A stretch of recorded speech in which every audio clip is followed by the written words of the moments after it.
Today's Bible verse is John 15:4, and then I'm going to go through my runs from the Hamilton stock horse show.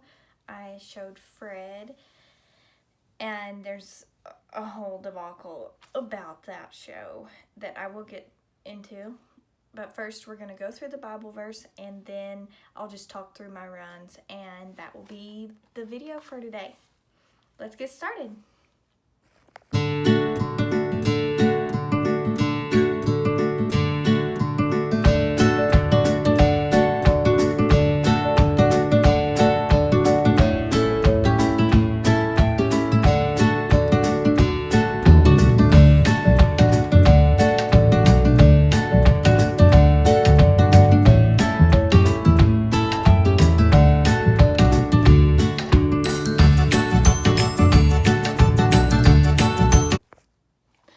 John 15:4 says, "Remain in me, and I will remain in you. For a branch cannot produce fruit if it is severed from the vine, and you cannot be fruitful unless you remain in me." John 15:4. I love this verse because Jesus uses a lot of farming analogies when he's trying to teach. I think because back then in Jesus's day, that was the easiest way to teach people about the love of Jesus and the plan that God has for us in our lives. So he says that with Jesus in us, we produce good things and live things. So Jesus is the way, truth, and life. And that can be a good attitude, whether it doesn't exactly have to be tangible things. It can be things that are in us and things that we struggle with, whether that is quick to anger or selfishness, being conceited. What else? Us looking for validation from others instead of going to Jesus. There's all kinds of things that this can be related to. And think about a grapevine. And I want you to think of one that is very healthy, and it's growing on the vine, and it's luscious and green, and it's a sunny day and bright and healthy, and you just want to bite into that grape because it looks so good and flavorful. And then think about a branch, a grapevine that is disconnected from the branch, and picture it on a gray day, and it's gloomy and dark, and there's the vine laying on the ground. The grapes are shriveled up, and it is crunchy and brown. These are the colors that come to my mind when I think of a branch that is separated, and it's not something that you want to be a part of. It looks very negative and dark and heavy. And I think about that is the way that Jesus wants us to see how our lives could be when we are connected with him and when he lives in us, and what it would be like without him. And that is, when I read that Bible verse, that is something that came to my mind. So I want you to remember that. And I invite you to ask Jesus to come into your life and come into your heart and prune away those dead pieces that are not serving you and not producing good things. So that's your word, John 15:4. And now we'll get into reviewing the runs from Hamilton. I knew Fred was going to be fresh because when I went into the arena. I was just gonna trot, and he took off loping.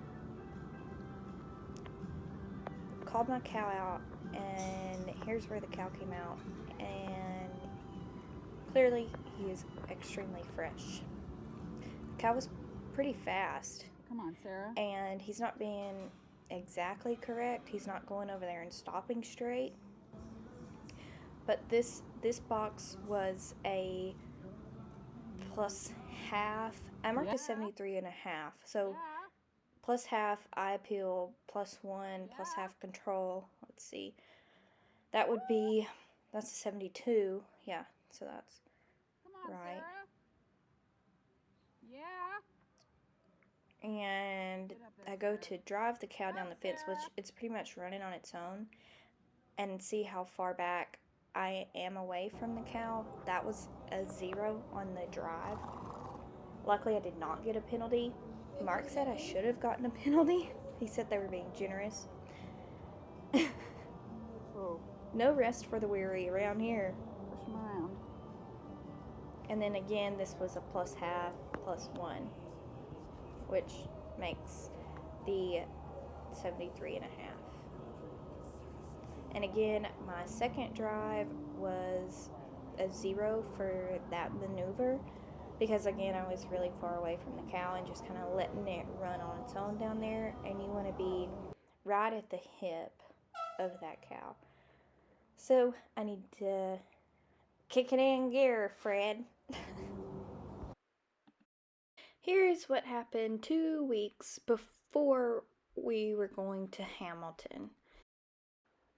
And also why I was only able to ride him 3 times before the show. Here's my reining run, and I'm not exactly happy with myself on this. I've let my emotions get the best of me, and just from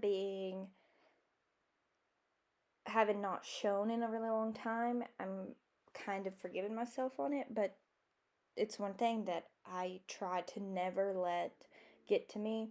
When I get frustrated, I try not to take it out on my horse.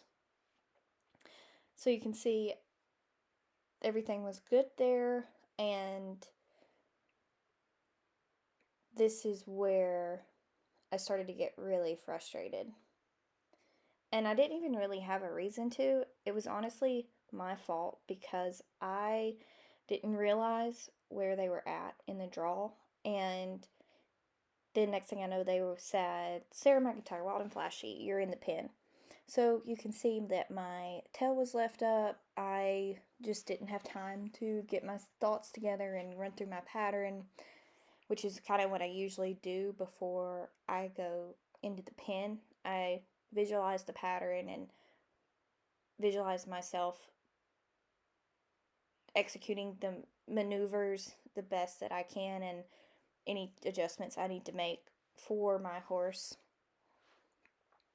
But he's turning a lot better. I was really happy with that. And luckily there was no penalty for leaving my tail up, but I did have that penalty if you saw in my right lead small slow.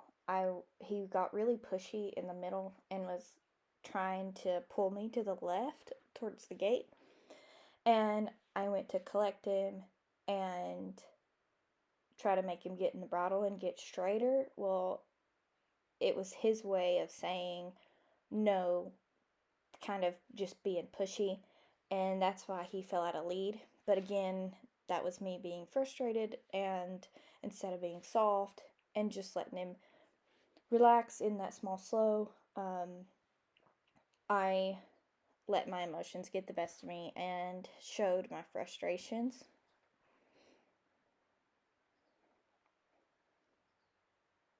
But last stop was really cute, and we ended up marking 63.5 or 64.5. But I was really happy with the cow and know what we need to improve on for the reining.